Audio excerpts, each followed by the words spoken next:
Eu tenho uma outra reportagem que vai ajudar uma mãe que está desesperada e que é telespectadora aqui do Balanço Geral.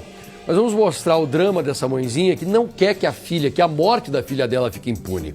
A filha dela é a Cláudia, ela infelizmente morreu num naufrágio que aconteceu no litoral aqui de São Paulo. Era um barco que foi visitar a Garganta do Diabo em São Vicente, no litoral. E lá na Garganta do Diabo tem muito turista que vai para ver as cachoeiras. É uma natureza exuberante, coisa linda. O problema é que esse barco, ele só tinha 3 salva-vidas para 6 pessoas. E a Beatriz, de 27 anos, ela estava com essas outras 6 pessoas. Então eram 7 pessoas no barco, para 3 salva-vidas. Quando uma onda enorme chegou, o barco virou e as pessoas começaram a brigar pelos salva-vidas. 4 pessoas conseguiram sobreviver e foram 2 ou 3 que morreram? 2 morreram? Então, peraí. Então eram 6 pessoas, né? Porque está aqui para mim a informação de que era ela e mais 6. Então era ela e mais 5. Se eram 6 pessoas, se 4 morreram e 2 se salvaram. É ou não é? Tem uma conta aí que não está batendo, mas enfim. A questão é que essa menina morreu e uma outra pessoa também. O que é curioso, é intrigante, e o que chama a atenção da mãe é que pouco tempo depois, a delegacia simplesmente arquivou o processo. E a mãe ficou desesperada. Como assim que vocês arquivam o processo de 2 pessoas que morrem afogadas porque um barco estava transportando turistas sem o número que é exigido por lei de salva-vidas? Ela vai até a justiça, que entende que essa mãe tinha razão, e a justiça manda a polícia reabrir o caso.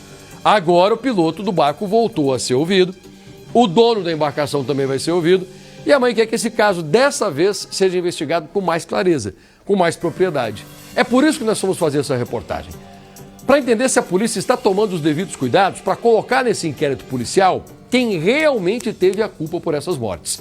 A Lorena Coutinho está na história e vem agora com uma reportagem inédita na tela do Balanço.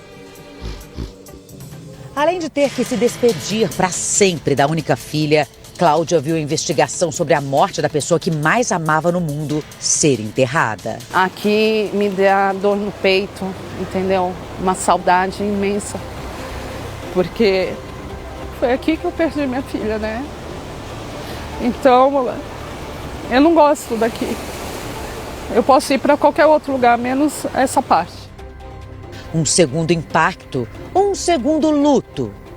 Uma facada no coração, vamos dizer assim, da impunidade, né? Porque fica por isso mesmo, foram 2 vidas e não acham uma pessoa responsável para pagar por isso, fica tudo impune. Não é assim. Beatriz, de 27 anos, morreu num naufrágio em São Vicente, no litoral de São Paulo. Mais de 1 ano depois da tragédia, Cláudia descobriu que o processo tinha sido arquivado, sem aviso, sem justificativa. Essas respostas que eu queria, entendeu? Do que aconteceu, por que ele fez isso, por que ele levou um monte de gente, qual foi o motivo, se ele sabia que não comportava, entendeu? Que ele não tinha colete suficiente, por que ele foi para um lugar errado, se ele não sabia andar por ali, por que ele insistiu em ir por ali? Cláudia não aceitou, voltou ao fórum, cobrou. O caso foi reaberto. Mas agora a luta é outra, para que a morte de Beatriz não seja esquecida, que tudo seja esclarecido. A mãe não acredita em fatalidade. Para ela, o que aconteceu com um barco atingido por uma onda forte, num ponto perigoso do mar, foi resultado da imprudência, da negligência e da falta de experiência do piloto Natan Cardoso Soares. Ele não tinha iluminação para andar onde ele estava andando, ele entrou em um lugar errado, então ele não conhecia o lugar, então para que ele foi levar pessoas para um lugar que ele não conhecia? 29 de setembro de 2024, o dia da tragédia. Beatriz Tavares da Silva, de 27 anos, Aline Tamara Moreira, de 37, e outras 5 pessoas voltavam de uma festa quando foram surpreendidas pela correnteza e pelas ondas. Todos tinham passado a tarde numa lancha, se divertiam. Para retornar à margem, o grupo embarcou num barco pequeno. O trajeto passava pela Garganta do Diabo, um ponto estreito entre a Ilha do Porchá e o Parque Estadual Xixová-Japuí. Um lugar bonito, mas marcado por ondas grandes, bancos de areia e correntezas fortes. Foi ali que a embarcação foi atingida e tudo mudou. Todos os tripulantes caíram no mar, mas com a ajuda de coletes, 5 conseguiram se salvar. Entre eles, o piloto. Beatriz e Aline ficaram desaparecidas por 3 dias, até que as famílias receberam a confirmação da morte das duas. As meninas disseram que quando olharam, ela estava tentando nadar. Aí diz que o barqueiro jogou as coisas. Ele não entregou, ele jogou de qualquer jeito, quem pegasse, pegasse. Nós estamos aqui, olha só, no ponto exato onde aconteceu o naufrágio, Garganta do Diabo, assim é conhecido este ponto. Tem a ilha do outro lado, deste lado de cá, olha só, o clube, onde estavam algumas pessoas participando ali de uma festa. E as pessoas que estavam aqui, elas resgataram as pessoas que conseguiram sair da embarcação. Olhando assim, o Gilberto Cotobello, meu cinegrafista, vai mostrar, olha essa imensidão do mar, né? Parece que está calmo, uma calmaria. Só que não. De acordo com os moradores, os próprios barqueiros, este ponto específico, você vai ver que vai afunilando aqui, olha só.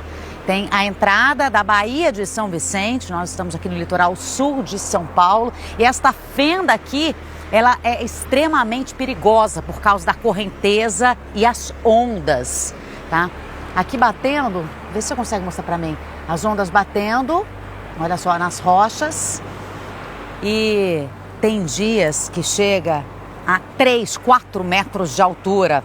Também, segundo os bombeiros, naquele dia especificamente, a onda atingia até 1,5 metro. E as ondas atingiram este barco, onde estavam essas 7 pessoas. Só que, infelizmente, 2 não sobreviveram. Entre elas, Beatriz e Aline. Cláudia afirma que o barco estava com um número de tripulantes maior que o permitido e não tinha equipamentos básicos de segurança. 7 pessoas dentro do barquinho, que comportava só 5 pessoas.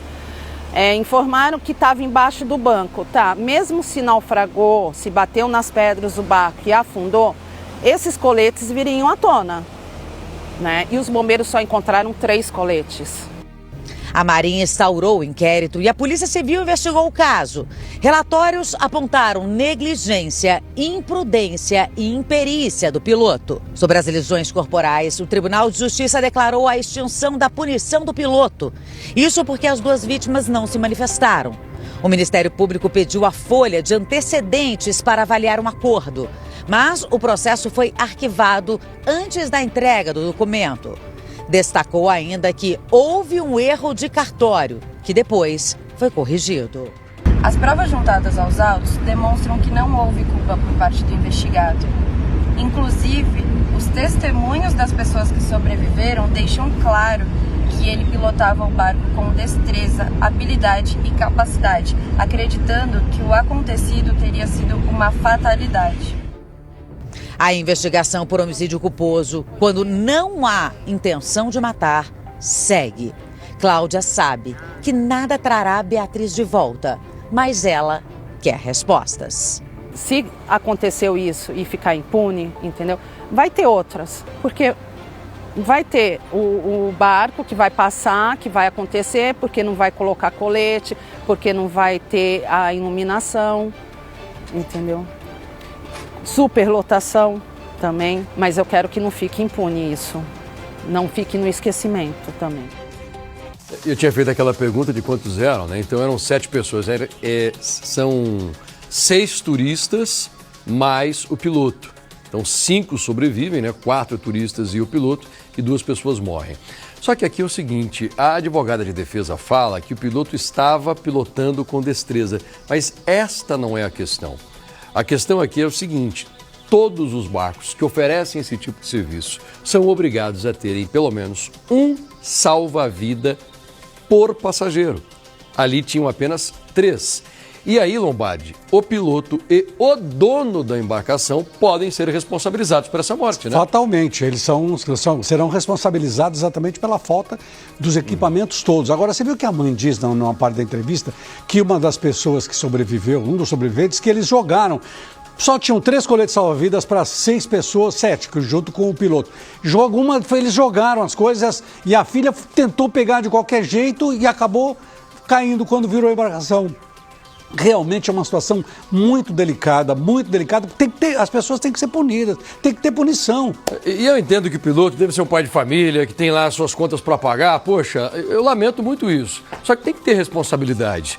Tá? Todo o seu histórico de um bom cidadão acaba sendo apagado quando você irresponsavelmente faz um transporte desse. Você está na água. É a mesma coisa que você está dirigindo sem o cinto de segurança. É pior do que isso ainda, né? Porque é lei. E os pilotos sabem disso, que se você faz um transporte sem o colete e você é pego pela polícia marítima, você é preso. Você pode perder, inclusive, a sua autorização para pilotar.